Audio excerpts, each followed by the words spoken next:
Olá, olá, satisfação começar mais um programa Gente que Fala. Eu sou Liliane Ventura e você está ligado conosco simultaneamente de meio-dia a 1 pela Rádio Trianon 740 AM de São Paulo, Rádio Universal 810 AM de Santos, também pela tvexito.com.br, onde você pode e deve, inclusive, baixar o aplicativo, é isso mesmo, o aplicativo da TV Êxito, que é de graça.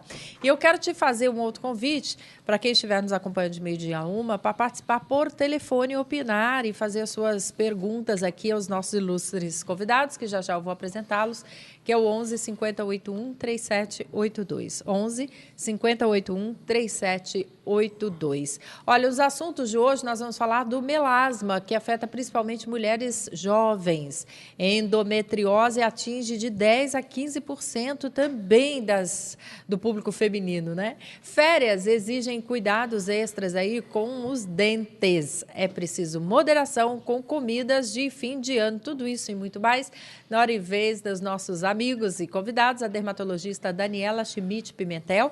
Ela que é médica, tudo bem? Tudo bem. Assistente do Serviço de Dermatologia da Faculdade de Medicina da Universidade de Santo Amaro. Satisfação tê-la aqui, viu? Obrigada. Também conosco, ele que é ginecologista, Dr. Sérgio Podguet. É assim a pronúncia? Seja bem-vindo, viu, doutor? Ele é professor livre-docente da FMUSP e presidente da Comissão de Endometriose da Federação Brasileira de Ginecologia e Obstetrícia. Endometriose dói? Pode doer. Pode doer? Você vai saber detalhes aqui conosco. Também satisfação em tê-lo aqui, o cirurgião dentista, doutor Aônio Genículo Vieira. Ele que é coordenador do curso de pós-graduação de prótese fixa da Associação Paulista dos Cirurgiões Dentistas. A satisfação enorme tê-lo aqui, viu, doutor? Muito bom estar de volta aqui, Liliane. Gostoso. Também conosco ele, que é biomédico e fisiologista, Fábio Criciúnas. Como vai, Fábio? Tudo bem, vocês. Obrigado pelo convite, obrigado por estar aqui de novo. Olha, eu quero reforçar o meu convite para que você possa, participar conosco ao vivo através do telefone do ouvinte, que é o 50813782. 50813782. Lembrando que 11 por se tratar de São Paulo, tá? Por e-mail, liliane@tvexito.com.br. Vamos falar do melasma? Pois é, uma doença genética hormonal que acomete principalmente mulheres jovens. É um problema crônico que causa manchas na região das maçãs do rosto, na testa, no buço, com fases de melhora e piora, e que atinge cerca de 70% das gestantes. Por quê, hein? Então, o melasma é uma disfunção do melanócito, que é a célula que produz o pigmento que dá cor para a nossa pele. E ele está muito relacionado com disfunções hormonais, como gestação, que na verdade são alterações hormonais, uso de anticoncepcional oral, terapia de reposição hormonal. Isso tudo facilita o aparecimento do melasma. Melasma a gente vê em pele clara e pele escura. Sim, mais frequente nas peles morenas, tá? Ele acontece muito mais em mulheres, mas raramente em homens também. Então, a gente não pode falar que é só pelo distúrbio hormonal. Os distúrbios hormonais, as alterações hormonais, mesmo que fisiológicas, como gestação, eles facilitam o aparecimento do melasma, mas é o sol que vai desencadear o problema. Então, a gente vê que é uma doença muito comum dos países tropicais e mais raras nos países onde a gente não tem tantos dias de sol como a gente tem aqui. Ainda não muito bem estabelecido o porquê esse melanócito vai ter esse problema. Então, a gente não sabe a causa principal, mas hereditário? A gente sabe que tem fator hereditário, tem fator hormonal e o que desencadeia mesmo é o sol. E aí, nós temos, para você que está nos acompanhando pela tvexito.com.br, nós temos ali o melasma, o clarinho ali com escuro é o melasma? Ele é um distúrbio de pigmentação, dá manchas acastanhadas na pele, principalmente aqui na região malar, que é na região da maçã do rosto. Acomete bastante também o centro facial, então a testa, o nariz, o buço, e mais raramente no terço inferior da face. Tá, ali a gente tem outro caso também, Isso. São manchas acastanhadas, como você bem ilustrou. Isso, pode acometer qualquer cor da pele, mas é mais comum nas peles mais morenas. E se a minha mãe teve na gestação e eu vou ser gestante, também corro risco? Corre, porque mostra que tem um fator genético importante. Isso. E nos homens, a incidência, você falou que é menor, mas que não é impossível de acontecer. Isso. Tem uma faixa etária que ela se manifesta É mais comum mais? em jovens, entre 25 e 30 anos. Depois, mesmo que tardiamente a pessoa engravide, no caso da mulher, Pode acontecer aparecer também, mas o mais comum são nas mulheres mais jovens. Não tem nenhum tipo de prevenção, como a gente fala que o sol desencadeia, se usar um filtro mais potente. Sim, a principal prevenção ajudaria. é o uso do filtro solar, evitar o sol naquele período que a gente fala que é pior, entre 10 e 15 horas, usar filtro diariamente. Muita gente acha que o filtro é só para quando a gente vai na praia, mas é interessante usar todos os dias, mesmo em dia nublado, que a gente sabe que parte da radiação atinge a terra, então pode também piorar o melasma. E, às vezes, o próprio mormaço piora. Então, o principal tipo de prevenção do melasma é o uso de filtro solar e evitar a exposição muito intensa ao sol. Lembrar que filtro não é só o que a gente passa. Existem, hoje, chapéu, boné, roupas com tecidos especiais que ajudam a filtrar o sol também. O melasma, a sua incidência é mais no rosto ou o que aparece de mancha fora do rosto não é melasma? Não, é mais comum no rosto, mas ele pode aparecer aqui no V do decote, inclusive aqui no braço. É bem mais raro, mas pode acontecer. Não é confundido com vitiligo? O vitiligo é despigmentação, então o vitiligo a mancha é Esbranquiçado. branca e o melasma a mancha é acastanhada. E já aí, ele também avança, como é o caso do vitiligo, não? Também avança, mas mais localizado nessas regiões, face, V do decote e braço. O vitiligo pode acometer o corpo inteiro. O vitiligo está muito ligado à questão emocional. Sim. O melasma também poderia ter algum fundo emocional? Não, o melasma é mais que fatores genéticos, alterações hormonais e desencadeado pelo sol. Muito bem. Se você tiver alguma dúvida sobre esse assunto, pode participar conosco. 11 5081 3782 é o telefone do ouvinte. Nós vamos, inclusive, hoje, para você, nosso querido ouvinte, sortear o livro do Dr. Aônio. Você quer ver que título maravilhoso? Sorrir faz bem. Sorrir faz bem. Faz bem, sobretudo, quando se tem saúde bucal, né, Pois doutora Aônio? faz bem Essa a pro proposta do seu psíquico, livro? Faz bem para a saúde, para o social. Né? E o sorriso tem que estar adequado, né? Para a pessoa não se sentir constrangida. Muitas vezes deixa de sorrir por conta da falta de saúde, disso, né? Realmente. Então, você ouvinte, nós vamos sortear o livro do Dr. Aônio Genículo. Você deve participar conosco no 11 5081 3782, para quem participar, inclusive, fazendo os seus questionamentos sobre os assuntos tratados aqui. Agora vamos falar de endometriose. Pois é uma doença inflamatória caracterizada pela presença do tecido que reveste o útero fora do órgão, trazendo cólicas fortes e o efeito muito temido, a infertilidade. Ela acomete de 10% a 15% das mulheres em idade fértil, mas é desconhecida pela maioria da população. Eles, inclusive, esses pacientes, descobrem a enfermidade com estágio avançado, o que dificulta a cura. O senhor não é mulher, mas está no universo feminino, doutor Sérgio.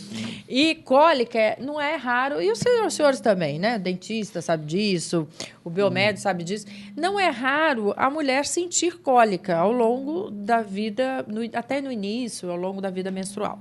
Então, um sintoma caracterizado como cólica não chama atenção.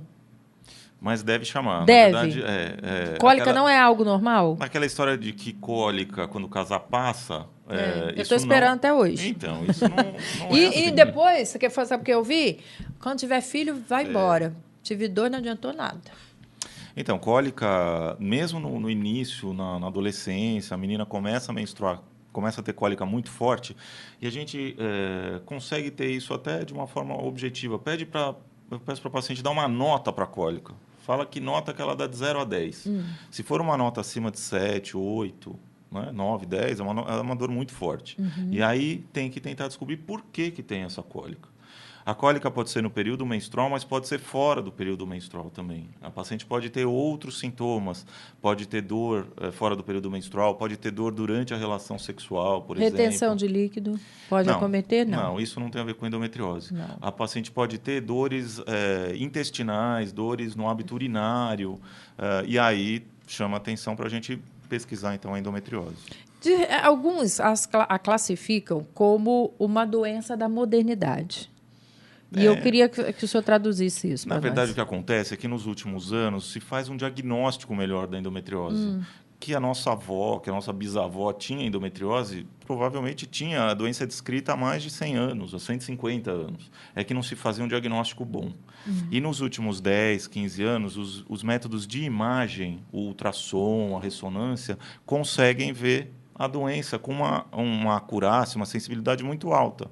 Então, não é bem que é uma doença da mulher moderna, é que a gente faz um diagnóstico melhor. E aí, quando eu contei para nosso telespectador e ouvinte ali que é uma doença inflamatória, o que causa essa inflamação? Isso a gente tem que ir lá para o básico e tentar entender por que a doença acontece. O endométrio, né, aquele tecido que sai na menstruação, ele cai dentro da barriga também. Além dele sair... Isso é normal acontecer? Isso é normal, toda mulher tem. Vocês têm, todas as mulheres que estão aqui praticamente têm isso. Todas. Só que 10% a 15% não conseguem tirar esse tecido de dentro da barriga. E aí isso gera uma inflamação. Que deveria ser expelido normalmente ou absorvido normalmente. Deveria ser absorvido, deveria sumir. Certo. Mas aí acontece uma inflamação que então faz a doença se desenvolver. E é essa a inflamação característica da endometriose. E aí, como é que se resolve o problema? Então, tem duas formas, basicamente, de se resolver isso, com remédios, com bloqueio hormonal. A gente procura fazer a paciente, então, parar de menstruar. Quem não quer engravidar pode fazer esse tratamento, para de menstruar. Mais ou menos 70% dessas mulheres melhoram, ficam sem dor. Só que isso é para quem tem dor. Para quem tem dificuldade para engravidar, aí não dá. Então, no meu caso, que eu sou uma mulher que já tem filhos. Já tenho filho, passei do período fértil, né? Depois do entra lá, a gente passou do período fértil. Né? Então, se você tem cólica, mesmo que tenha endometriose, a gente faz exame clínico, faz o exame especializado. Eu não preciso te operar a princípio. A gente pode fazer um tratamento clínico. Certo. Bloqueia a menstruação, uma boa parte das pacientes melhora. Agora, quem não melhora... Aí bloqueia a menstruação. E é uma mulher que está em fase de pré-pausa. A partir dos 45, a gente fala de uma pré-pausa, porque ela vai entrar na menopausa, não é isso?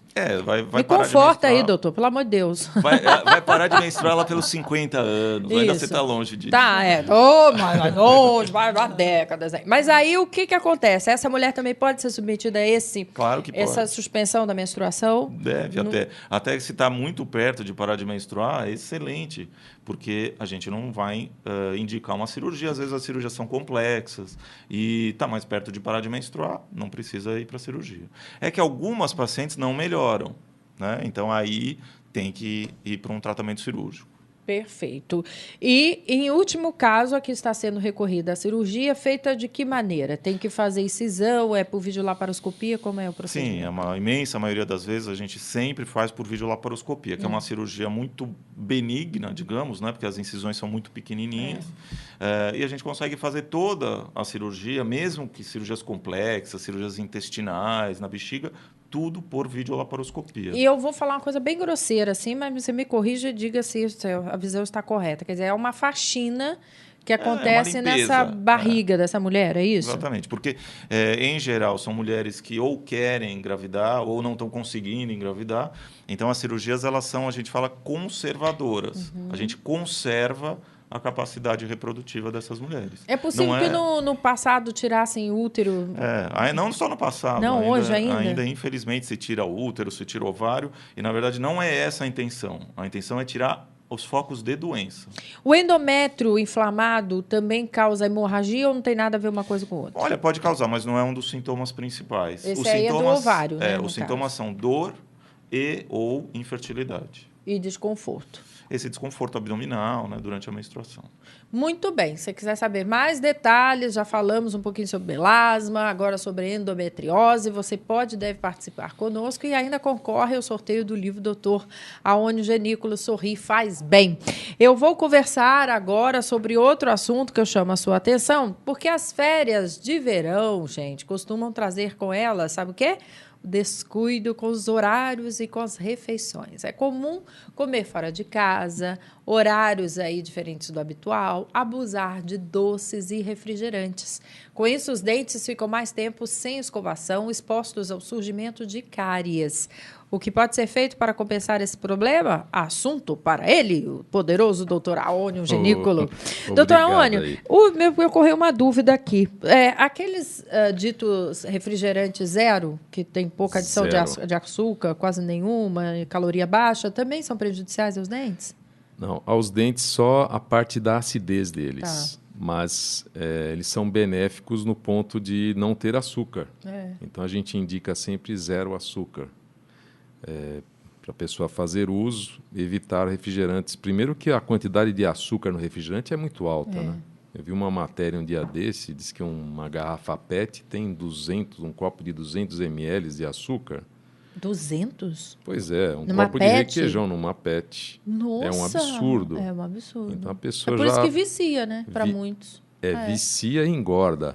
Meu pai, isso aí é um assunto que nós não vamos nem entrar para não ficar triste. O primeiro cuidado é tomar refrigerantes light, se for tomar caipirinha ou bebida alcoólica, tomar com adoçante em vez de açúcar, evitar doces, procurar comer frutas. Que também é um doce, mas é um doce menos nocivo, né? Frutas que não tenham assim muita acidez, como o abacaxi, que o problema só não é o açúcar juntamente com a acidez também, que é abaixo o pH da saliva.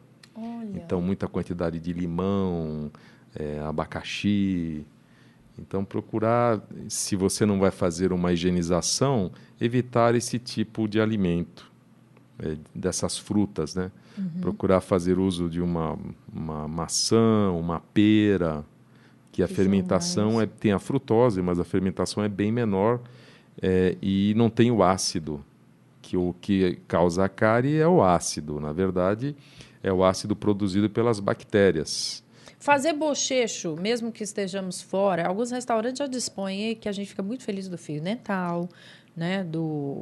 Agora tem umas escovas de dente descartáveis. Você põe a moedinha ali e já sai uma escovinha cheia, 10. Eu havia visto isso em Londres. Aqui no Brasil já estão dispondo para nós. E eu acho engraçado que o povo põe a moedinha, agora eu vou contar, né? Porque coisa de banheiro a gente não pode contar, mas vou contar. Então eu vejo algumas pessoas em algumas que eu já frequentei e vi, põe lá, aí pega a escovinha, para descartar, né? Não, enrola e leva embora. E leva embora. E ela pode ser colocada no bolso, porque vem um cremezinho dental dentro, né? Bonitinho. E dá para aproveitar uma outra ocasião, num outro restaurante que você não tem a escovinha. Eu ando sempre com o meu fio card, né? O fio mas dental. o seu é chiquérrimo. Aliás, acabaram os meus já, viu? Então precisa mandar mais para você. O cartão dele de visita é o próprio fio dental lá. Uma maravilha, porque todo mundo que vê fica encantado. Porque não ocupa espaço nem para o homem, nem para a mulher na bolsa, e você tem sempre à mão a possibilidade da higienização com fio dental, né, doutora Aônio? E que é importantíssimo após as refeições principais. Eu até escrevi uma matéria agora na revista Elite Travel a respeito de viagens, o que a pessoa deve fazer durante a viagem. Que a gente percebe nos voos ou em ônibus, o pessoal come, faz a refeição e eu sempre fico percebendo, né? No avião eu vejo quantas pessoas vão no toalete fazer a higienização após o almoço, o lanche que servem no avião. E aquilo fermenta. E eu percebo o cidadão quer conversar com você, fica aquilo fermentado, um hálito de fica só um Jesus cheirinho bravo ali. E eu percebo que eu faço a refeição e vou direto para o toalete fazer a higiene, que é importantíssimo. Você faz, às vezes, um voo de 8, 10 horas, ou mesmo viagens de ônibus. A pessoa se alimenta e fica com aquilo fermentando 8 horas na boca. Aí cresce tudo quanto é tipo de bicho. Nós já temos na boca, em 1 mililitro, saltitam 45 milhões de bactérias. Lá vem ele. Isso já na flora normal da gente. Agora, você imagina você deixando comidinha para essas bactérias. Aquilo lá não vira nem um zoológico, fica um absurdo. Então, é importantíssimo. Você faz a refeição e tem que fazer a higienização. Outra coisa que ajuda, se você não tem condições, você está na praia, você fazer uso de um chiclete sem açúcar. Ele ajuda também. É impressionante. Uma vez nós fizemos um trabalho na faculdade com os alunos, nós pedimos para metade dos alunos, para todos, não escovarem os dentes pela manhã. E... Também ninguém se cumprimentou de manhã, tá? Todo mundo o mal-humorado. negócio estava bravo. Espero, né? Porque dá bom dia com bafo de... Então, nós fizemos o levantamento de índice de placa bacteriana. Então, 50% nós demos chicletes para eles mascarem e 50% não.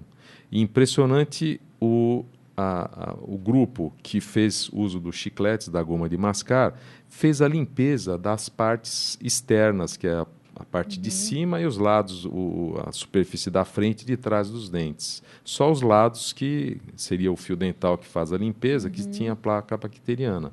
Mas diminuiu, assim, 70% da placa bacteriana em cima dessa superfície com o uso de chicletes. Olha, então porque tem esses chicletes especiais. O importante é os chicletes não ter açúcar. Tá. Eles não são gostosos, mas pelo menos, né? Eu só faço uso deles. Também o cafezinho, toda bebida que eu tomo é sempre sem açúcar. Se o adoçante faz mal, tudo bem, mas não dá problema nos dentes. Você sabe, tem duas coisas que eu observo aqui, que vocês vão observar também depois do que eu vou falar. Você vai na casa de um amigo ou uma reunião social que tem piscina. Eu fico vigiando quem vai no banheiro. Eu fico, porque meus filhos, eles saem da piscina com a mãe e vai fazer xixi no banheiro. Eu não vejo, fica todo mundo tomando cerveja, eu fico, mas esse povo, o que acontece ali, né? Tem uma determinada hora que eu falo, nada de entrar mais na piscina, porque essa piscina já foi. Mesma coisa na praia, mesma coisa com a higienização da boca. Que eu faço essa observação também. Voos longos, né? Exterior, aqui mesmo no Brasil, que você sai daqui e vai para ali, é quase uma viagem internacional. Eu também vejo isso, que as pessoas não se locomovem ou andam dentro do avião com esse propósito. Então, todo cuidado é pouco. E, se não tiver à sua disposição, faça o uso aí da recomendação do Dr. Aori. Aqui não vai dar nem para mostrar direitinho, mas é assim, que ele presenteia os amigos e os clientes dele. Uma ideia genial, que é o fio dental no próprio cartão de visita. Muito, muito, muito bacana, viu, doutora Aori? Parabéns com tudo que o senhor faz. Vamos precisar de moderação, sabe aonde? Com as comidas agora no final do ano. Pois é, com a chegada das festas de término do nosso ano, as comemorações e abusos alimentares passam a fazer parte de nossa rotina alimentar. Tudo que não comemos durante o ano, nos permitimos ingerir em poucos dias. Quer ver só? Carnes, gorduras, castanhas, bebidas alcoólicas e muito mais. Por isso, médicos e nutricionistas recomendam moderação e a ajuda de processos de desintoxicação, ou desintoxicação, né? Está escrito errado ali, eu li errado também. Desintoxicação após as festas. Muito bem, meu querido Fábio Criciúnas, ele que está aqui conosco, é biomédico e fisiologista. Uma coisa me incomoda muito. Tem que esperar até meia-noite para fazer a ceia? Por que tem que comer meia-noite, gente? Quem disse? Quem fez esse calendário? Não é? Que coisa curiosa. Não, isso é uma norma criada, eu costumo dizer que todas as patologias e todo o processo biológico segue uma regra. Hábitos, vícios e costumes, frequência e quantidade. A endometriose, se você aplicar, dá certo, no melasma dá certo, na escovação e na higiene bucal dá certo, e no processo de intolerância, intoxicação e incompatibilidade com alimentos também dá certo. Tudo aquilo que você tem o hábito, o costume e faz com frequência, em muita quantidade, ele está fora do nosso processo, do tempo. Então, o que acontece no final do ano? Por que a gente não consome carne de porco no ano todo e no final do ano tem que comer um porco inteiro para compensar o resto do ano? Não estou falando mal do porco, estou falando da gordura que a gente come, tá? Ingere. O grande vilão de todo esse processo inflamatório chama-se açúcar. Aí, mais uma vez. Perigoso. No metabolismo, nós pusemos a culpa no colesterol, né? O colesterol foi o vilão nos últimos 30 anos. Mas o grande vilão mesmo chama-se açúcar. Porque qual é a função nutricional do açúcar? Qual é? Nenhuma. Energia. Não. Não. Quando a nossa célula precisa de energia, ela vai buscar no carboidrato. Ela sabe onde pegar isso. O açúcar refinado, não. Ele é palatabilizante.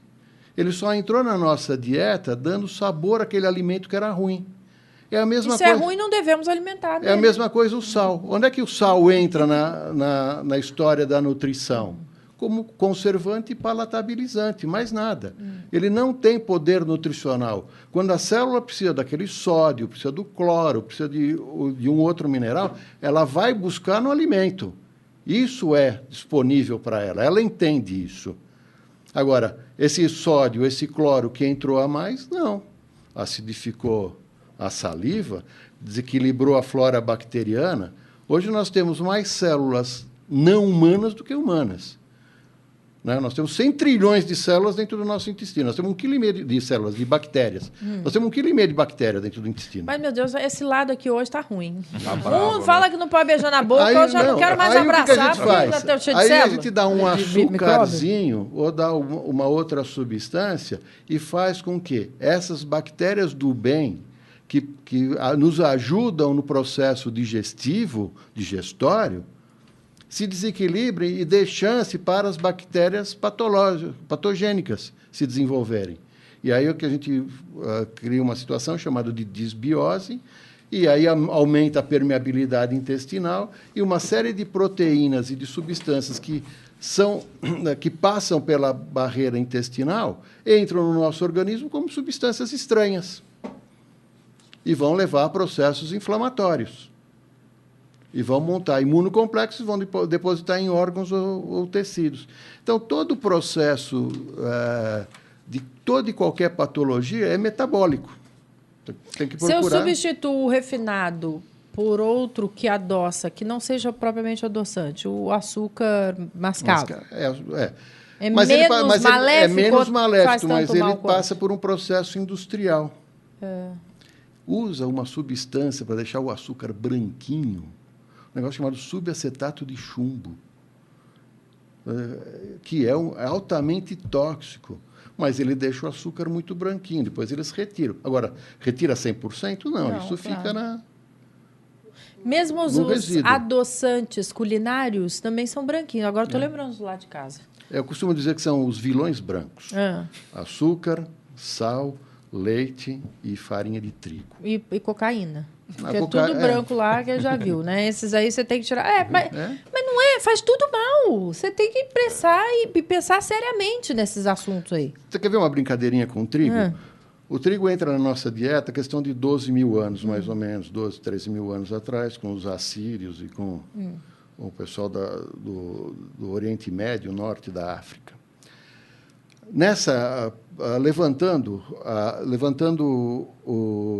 a genética desse trigo, ele tinha de 7 a 8 cromossomos. Hoje o trigo tem 36 cromossomos, uma das variedades dele. Nós temos mais de 3 mil variedades de trigo. Uma delas tem 36 cromossomos. É trigo, não? Pela madrugada. Injetaram tudo ali. Então, todo esse processo genético, de melhoramento, de transgenia, nós melhoramos em muito a produção dos alimentos. Somos 7 bilhões de habitantes. Precisamos da comida para esse pessoal. Mas aquilo que nós desenvolvemos como alimento, nós vamos demorar alguns anos, alguns milhares de anos, alguns milhões de anos para nos adaptar. Então, uma geração, a gente sente o efeito maléfico dela. Depois a gente demora mais 2 ou 3 gerações para corrigir. Então, eu falei do açúcar, né, que é o grande vilão, e deram a culpa para o colesterol. Por que o colesterol monta a placa de ateroma na célula, na parede do vaso? Ateroma é o quê? Que é a placa de gordura na parede da célula. Porque aquele açúcar esfoliou aquela parede celular, criou uma irritação, criou uma inflamação, e o organismo vai lá e coloca um tampão, um band-aidzinho, que é o tal do seu colesterol. Só que como nós estamos com as artérias muito inflamadas, o metabolismo se modifica para proteger. Eu vou proteger a artéria, que ela é melhor do que... Vamos para, objetivamente, a receita da boa vida aí. Já sabemos que pode ter açúcar. Mas o que deveria compor na nossa dieta diária, por exemplo, que não nos fizesse tanto mal, que estivesse disponível no mercado? Olha, tubérculos. Nosso sistema digestivo, se você for pegar desde a época do homem das cavernas, ele foi criado para comer tubérculos, proteínas, carnes de animal e folhas e vegetais. Tá? Os cereais, não. Não? O nosso sistema digestório, o cereal, é altamente alergênico e altamente agressivo. Cereais, de modo geral. E hoje você vê uma... Nós estamos falando de sucrilho? É. Nós e o sucrilho é pior ainda, porque tem muito açúcar, aquele negócio lá. E o milho é interessante, o flocos de milho é interessante, muito interessante, desde que ele seja consumido como flocos de milho. Tá? Se você, eu estou vendo agora, e acho que vai acontecer isso nos próximos anos, vão aparecer outras inflamações e algumas doenças exóticas através do consumo exacerbado de cereais. Quinoa, chia, amaranto, porque não eram cereais que estavam na nossa dieta. Mas os incas comiam isso. Hábitos, vícios e costumes, frequência, quantidade e adaptação, né? Ele estava lá fazendo isso. Quer dizer, ele se adaptou a essa situação. Nós não. Nós começamos a colocar porque enfeitava, porque tem muita proteína, ótimo, tem muita proteína. Mas a gente também não sabe mais o que tem. Então, eu tenho uma amiga minha, uma nutricionista, que diz assim, que soja serve para 3 coisas. Fixar nitrogênio no solo, fazer ração animal e trazer paciente para o consultório dela. Porque todo esse processo é extremamente alergênico, é extremamente inflamatório. E nós comemos soja diluído em tudo. Doutor, estou apavorada. Comprei um monte de grão lá, fiquei super feliz. Né? Falando, não, agora a minha dieta... Por exemplo, eu comprei farelo de aveia. Faz mal? E eu não sou exemplo para ninguém, hein? Sim. Olha para mim, o meu biotipo é... Então, farelo de aveia, por exemplo. Desde que você não coma com frequência e quantidade, né? Você rotacione. Por exemplo, pão multigrãos, 12 grãos. Não dá chance do meu processo imunológico, quando ele percebe uma proteína estranha, ele se defender. Então, se um dia eu como trigo, outro dia eu como cevada, outro dia eu como aveia, outro dia eu como um outro cereal qualquer, o meu sistema imunológico ele está trabalhando. Então, ele produz o sistema de defesa, produz os linfócitos, as células killers e vão trabalhando. Agora, de repente, eu mando 12 coisas diferentes para ele. Ele vai dizer, esse pessoal vem vindo em turma agora, o que eu vou fazer? Eu não tenho, o meu exército é pequenininho. Eu vou receber uma turma muito grande, uma variedade. Então, eu preciso me diferenciar e trabalhar. Mas aí vem o gastro e senta aqui e fala assim, eu estou com problema de retorno aqui dentro do estúdio, me ajuda aqui, tá, Fernanda? Eu já passei o SMS para você. Ele corta um pedaço do estômago e do intestino fora. E aí, como é que faz o gastro que chega aqui e fala assim, olha, você tem que fazer consumo, não é, bacana de cereal e de, me ajuda aí, de... Fibras. Que a gente encontra no cereal, né? Mas nos grãos. Mas não só no cereal, porque a fibra que tem no cereal... ela está muito ligada à casca do cereal. Né? Quando nós comemos o cereal, nós já industrializamos ele, nós já polimos ele e aproveitamos o amido dele só. Então, o glúten, por exemplo, que existe no trigo, na cevada, na aveia, ele é uma pequena película que protege o núcleo germinativo do grão. Então, ele por si só já é uma defesa.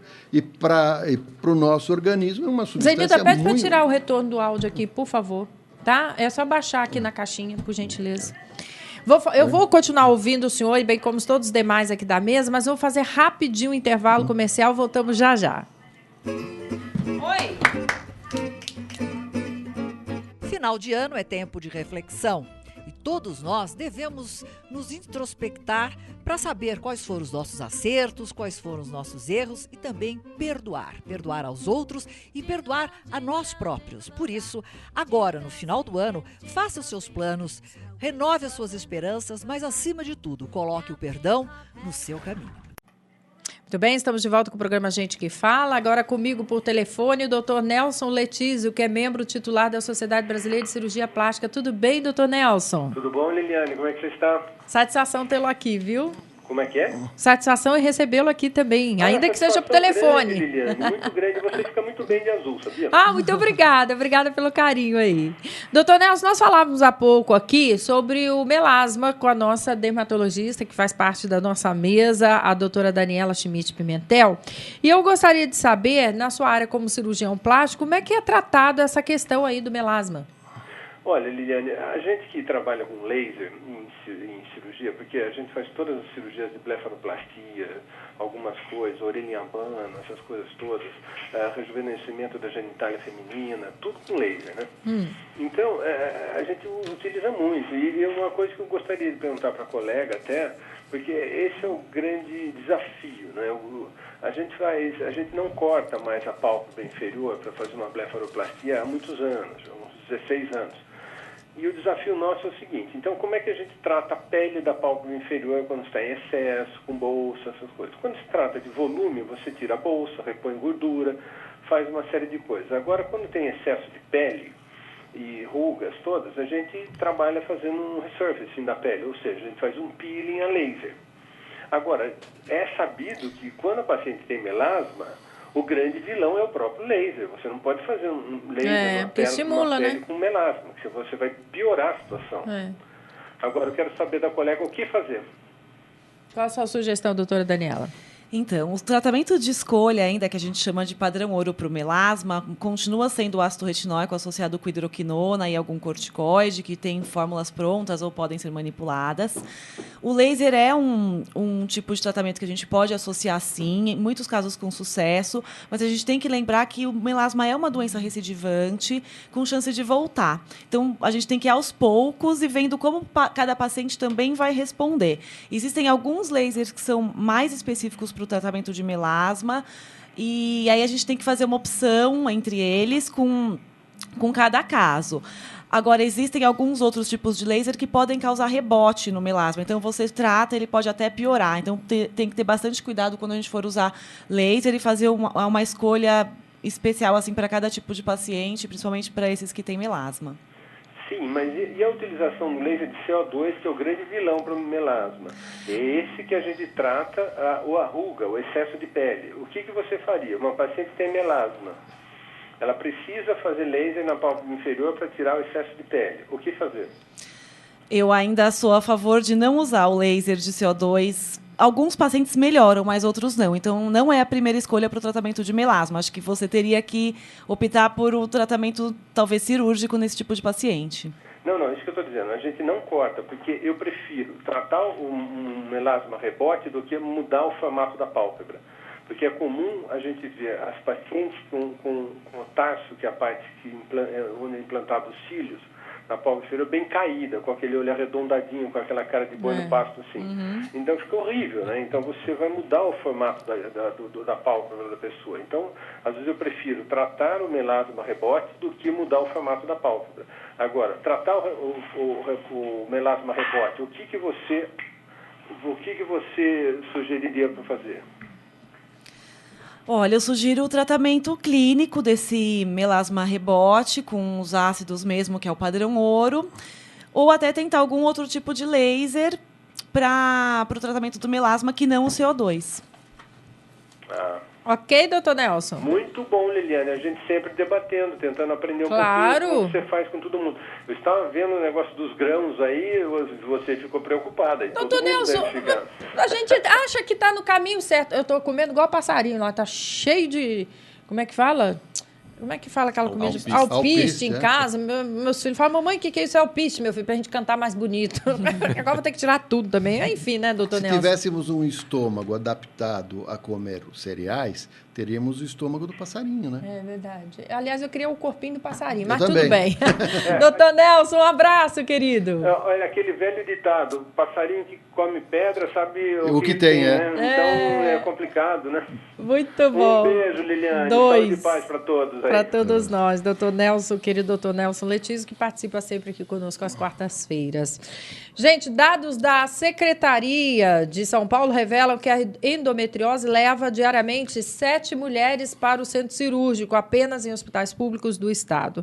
A cirurgia é feita por videolaparoscopia com uma pequena incisão, cauterizando então os focos da doença. Para casos leves, o tratamento pode se dar por remédios e mesmo com a ajuda de acupuntura, homeopatia ou dieta. Quer dizer, tem solução, né, doutor Sérgio, para a endometriose? Tem solução, tem solução. O que eu falei, o tratamento com medicação para paciente que não quer engravidar, ele ajuda essas pacientes, melhora a dor delas em mais ou menos 70% das vezes. Tem 30% das mulheres, então, que não melhoram. E aí a gente parte, eventualmente, para cirurgias. E o resultado das cirurgias é muito bom. 90%, mais ou menos, das mulheres melhoram com as cirurgias. Mas é só fazendo uma correção do que você falou, da cauterização dos focos. Cauterizar é queimar. Né? Você estava falando do laser, queimar. Em endometriose, não. A gente precisa retirar a lesão. Não adianta só queimar, porque se a gente queima, a chance é muito grande de deixar a doença para trás, na verdade. A doença fica por lá. Então, tem que retirar. E, por causa disso, são centros especializados que costumam fazer o tratamento da Mas no doença. serviço público já tem disponibilizado? Tem. A gente tem no Hospital das Clínicas, aqui em São Paulo, vários outros lugares, o Hospital Pérola Baiton, a Escola Paulista de Medicina, a Unifesp, a Santa Casa, tem um serviço bom. É que, infelizmente, a gente tem um volume muito grande de pacientes. Gente, né? eu tenho dados aqui que a endometriose é causa de 7 cirurgias por dia aqui em São Paulo. Nos serviços públicos. Nos serviços públicos. E aí essa mulher que se submete a esse tipo de cirurgia da endometriose por videolaparoscopia volta à sua função normal em quanto tempo? Não, em videolaparoscopia, dependendo, obviamente, da extensão da cirurgia, são cirurgias muito rápidas. Se for uma cirurgia pequena, em um dia a paciente já está indo para casa e uma semana ela está nas atividades habituais. Cirurgias maiores, cirurgias intestinais, entre 2 e 3 semanas. Isso porque a laparoscopia faz com que a gente opere com incisões pequenas e a recuperação é melhor. Claro. Gente, você sabe escolher aí a sua escova de dente? Não? Então vai aprender agora. A cada ano, inúmeros modelos de escovas são lançados aí no mercado, cada uma com uma promessa diferente para limpar, polir, clarear e penetrar em espaços mínimos. São formatos e tamanhos diferentes, tipos variados de cerdas, funções como limpadores de língua e outras. Afinal, doutora Aune, como é que a gente escolhe uma escova de dente? Bem, o principal são as cerdas, elas têm que serem macias ou extra macias. Jamais escovas de cerdas médias ou duras, porque com o passar do tempo essas cerdas acabam desgastando o esmalte do dente. E depende muito da pressão que o paciente faz. Se ele tem uma força muito grande, uma empunhadura e aplica uma força grande quando põe a escova contra o dente, com o tempo ele vai perdendo esse esmalte, vai desgastando. Então a gente orienta sempre, primeira coisa, a cabeça da escova tem que ser pequena. Então procurar escovas de dente com cabeça pequena, da parte ativa. As pontas das cerdas têm que serem arredondadas. E o uso dela é faz importante. Sentido para poder alcançar. Alcançar a parte mais posterior. Ver o preço também. Hoje, todas as marcas de escovas disponíveis nos mercados para nós comprarmos são boas.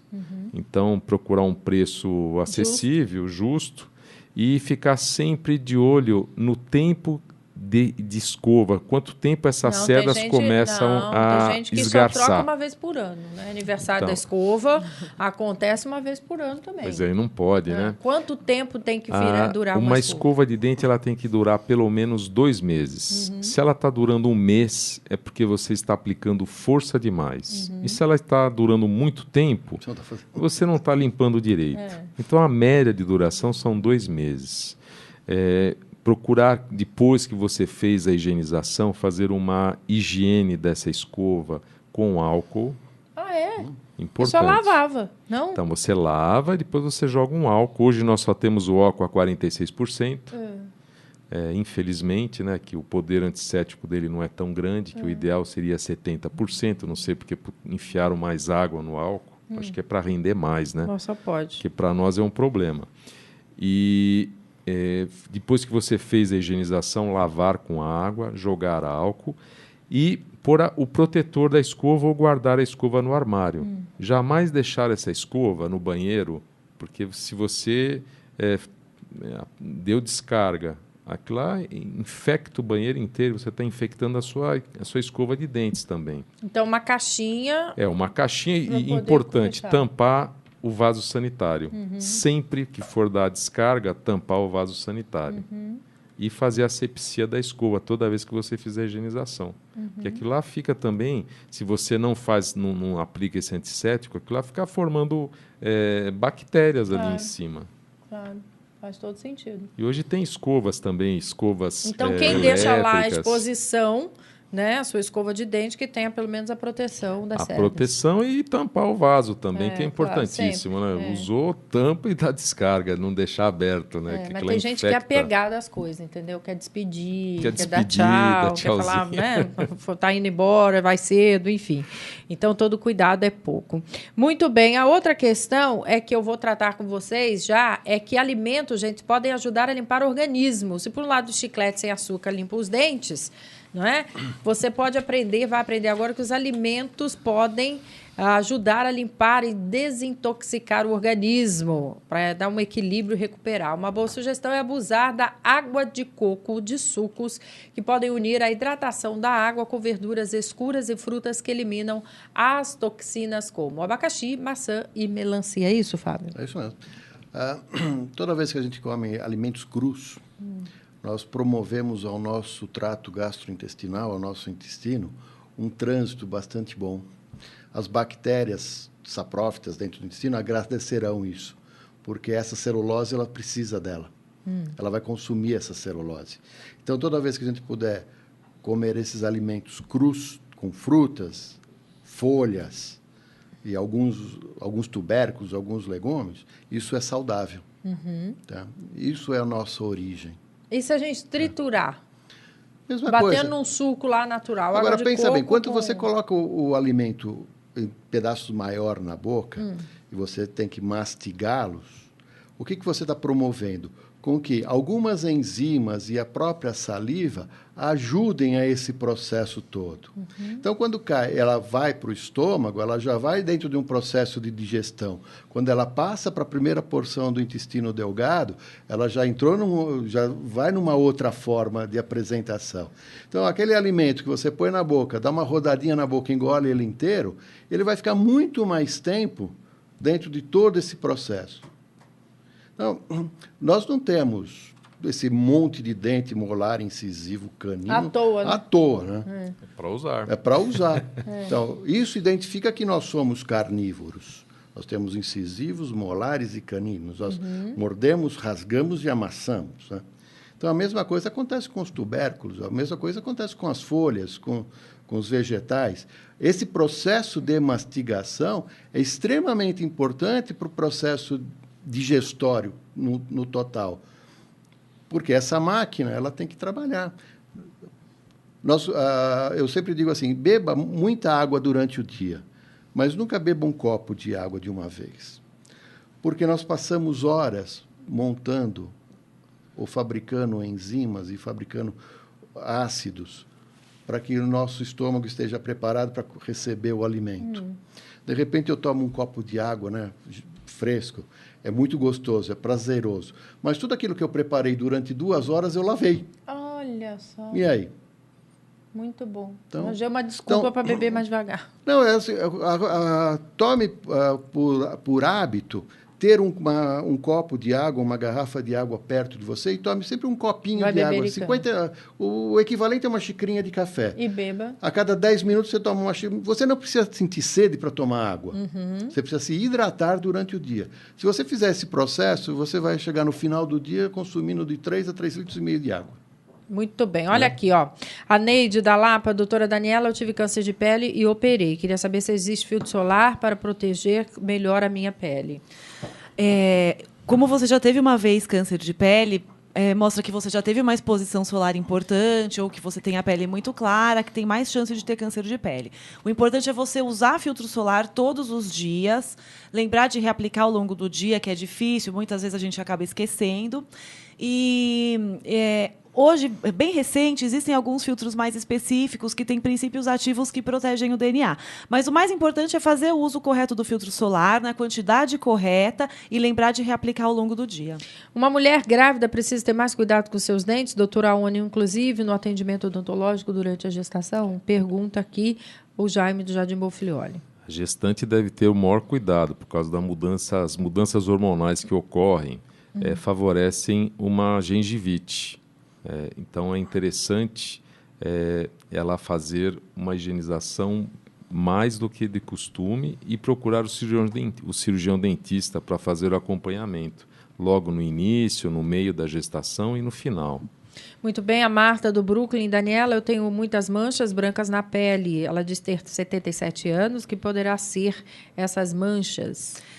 Geralmente são manchas nos membros superiores e inferiores, chamadas de leucodermia puntatas, e isso é uma resposta do seu organismo ao sol que você tomou ao longo da vida. Não quer dizer que isso não é câncer de pele, nem vai ser, mas mostra que você teve uma exposição solar intensa ao longo da vida. A Júlia Bertolo, ligada aqui na Penha, ela do bairro da Penha, disse: doutor Sérgio, que poderia nos explicar o que pode ser uma pré-menopausa, como foi falado pela Liliane? Eu inventei, na verdade, né? Não sei nem se existe isso. Não, o que existe é o climatério, né? O climatério é um período da vida da mulher que os hormônios começam a deixar de ser produzidos na quantidade que estava sendo produzido, e aí até a hora que chega a menopausa. Menopausa é o nome da última menstruação. Aquela foi a última menstruação, aquilo chama menopausa. O período, então, chama climatério. Que eu dei o nome de pré-pausa. É como se demorasse 2, 3 anos até parar de menstruar. Aline de Perus, doutor Sérgio, a endometriose pode ser identificada com o exame do Papa Nicolau ou qual outro? Não. Ela disse que sempre teve cólicas fortes, tem cisto no ovário e mioma. Será que poderia também ter aí a ver com endometriose? Todos os ginecologistas que passei nunca falaram nada. O que acontece é que demora, na média, no Brasil, e não só no Brasil, em outros países, de 7 a 8 anos para a pessoa conseguir chegar no diagnóstico da endometriose. Nossa! Ela passa, em média, por 5 médicos diferentes. Por falta de especialização, de conhecimento, e 2 exames especializados. O Papa Nicolau não tem nada a ver com endometriose. O que precisa é de uma avaliação clínica do ginecologista e um exame especializado, que é um ultrassom ou uma ressonância. Aí é mas especializado. Entendi. Aí é possível ver. A Maria Selma, do Jardim Brasil. Doutora Aone, quando se perde um dente, é possível que o aparelho ortodôntico corrija a falha deixada? Minha filha perdeu o primeiro premolar e não teve como corrigir com um canal. Então, precisa ser feito rapidamente um implante dentário. Para poder preencher o espaço. Para preencher e o osso não reabsorver, né? Porque tudo que a gente deixa de usar perde a função e atrofia.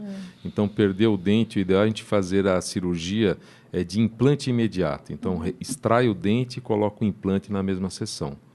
Esse é o ideal. Tá. Agora, se ela está comentando de ortodontista, de colocar aparelho ortodôntico, fazer uma avaliação com o ortodontista para ver se necessita ou não fazer A Júlia aparelho. do Carmo do Sumaré, doutor Fábio, além da intolerância alimentar, a pessoa pode ter também intolerância alcoólica e que possa afetar, inclusive, o seu aparelho digestivo? O álcool, ele não faz parte do processo nutricional, né? Ele é um elemento estranho, altamente agressivo, né? Onde ele vai agredir a mucosa primeiro, depois ele vai entrar dentro da célula, a célula vai metabolizar esse álcool, então isso não é um processo normal. Então, a intolerância a álcool, ela não existe. Existe o excesso de álcool. Né? A Janaína da Bela Vista, doutor Fábio, a dieta detox à base de sucos pode mesmo limpar o organismo? Diz ela, ou só emagrece? Porque em uma semana ela disse ter perdido 3 quilos. Eu quero essa dieta aí. O problema é que engordei tudo de novo. Varia de organismo para organismo, mas perdeu água, né? Hábitos, vícios e costumes, frequência e quantidade. Né? Não adianta você fazer a dieta detox e achar que vai continuar nesse processo a vida toda. Precisa tomar muito cuidado com essas dietas detox, porque você pode incluir numa dessas preparações ou numa dessas fórmulas um alimento ou um nutriente ou uma proteína que o nosso organismo reconhece como proteína estranha. E aí monta esse processo inflamatório. Então, é interessante que todo esse processo de desintoxicação seja acompanhado por um nutrólogo, por um nutricionista, por um profissional habilitado a isso. Porque na banca de jornal hoje tem 2.000 publicações de dietas milagrosas, hein? Precisa tomar cuidado com isso. A Geralda Vila Maria, doutora Daniela, o bronzeamento artificial ainda está sendo permitido graças a uma liminar na Justiça?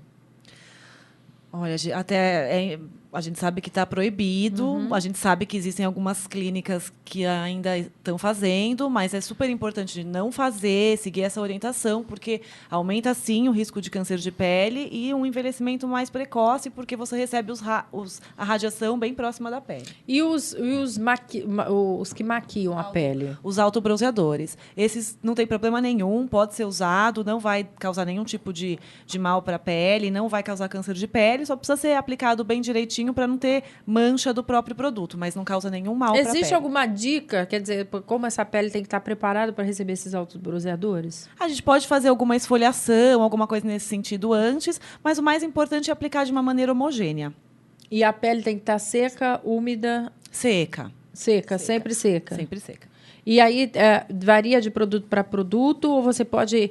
por exemplo, agora eu quero chegar no Réveillon bronzeada. Eu posso usar de forma excessiva ou varia de produto para produto? Não, pode usar. Pode começar a usar agora, de uma maneira progressiva, e vai pegando cor bem rápido. É interessante, muito melhor opção do que um bronzeamento artificial, que nós dermatologistas somos completamente contra o bronzeamento artificial, mas deixamos os pacientes usarem os autobronzeadores com tranquilidade. É comum ressecar essa pele? Muito comum, então é importante usar um hidratante depois. Muito bom. Olha, aqui eu quero oferecer o livro Dr. Aônio Genículo para a dona Neide, nossa amiga lá da Lapa. E olha aí, o sorrir faz bem.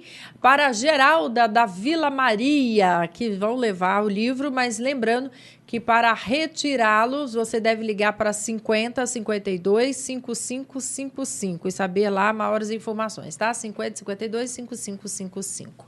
A gente termina aqui o Gente que Fala, agradecendo a presença e participação dos nossos ilustres amigos, a começar por ela, do dermatologista Daniela Schmidt Pimentel. Tem algum endereço eletrônico, Daniela? www.clinicaefesos.com.br. Muito obrigada. Também ao doutor Sérgio. Tem algum contato eletrônico? Tem o endometrioseonline.com.br. Muito bom, muito obrigado por sua participação. Viu, doutor Aônio? Obrigado pelos livros, pelo tempo. Obrigado pela oportunidade. Deixo aqui a minha fanpage, Dr. Aônio Vieira, e meu site, aonivieira.com.br. Qualquer dúvida, nós respondemos. Doutor Fábio Criciúnas. Então, temos um site, www.intoleranciaalimentar.com.br.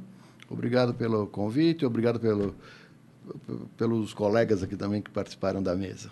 Muito bom também ter tido você aí como telespectador e ouvinte. Lembrando que Gente que Fala tem a direção-geral de jornalista Fausto Camunha, diretor de produção Zenilda Salvato, redação Raela Brandão e Pedro Schiavon, pauta José Carlos Ticarelli, Som Cléo Rodrigues, na técnica Fernanda Cataldi, Felipe Duarte, Felipe Batista, Renato Borges, Douglas Dantas e Benê Benê. Um beijo a todos e até o próximo.